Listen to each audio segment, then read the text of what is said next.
او داسې هغه شی نه چې د یغې تعلق د خوراک د څښاک سره نه وي، هغه نه به طور غذا استعمالیږي نه به طور دوا استعمالیږي.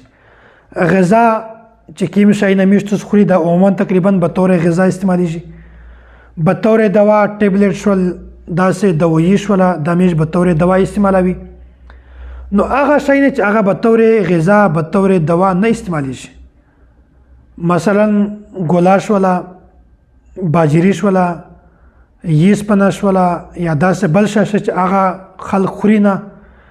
نو د یغې په خوراک باندې سړي رژه ماتیږي، صرف د رژې قضایي د رژې کفاره نشته. او داسې موده خبره بیان کړې وه چې د رژې د کفارې تعلق د صرف د رمضان مبارک د میاشتې سره دی. که چیرې د رمضان مبارک د میاشت نه علاوه بله میاشت کې سړی خوراک قصدن وکړو، عمدن یې وکړو، وچ په وچه وکړو، نو په داسې صورت کې صرف د یغ رژه ماتیږي، قضایي شته، کفاره نشته.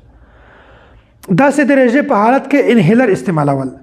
چې د چا د سیاه مسله وي، سیوبندي مسله وي، هغه انهیلر استعمالوي، بیا په هغه کې د نن دوایي وي، ذرات وي، هغه د سیاه په ذریعه باندې د نن بوسي شږي ته،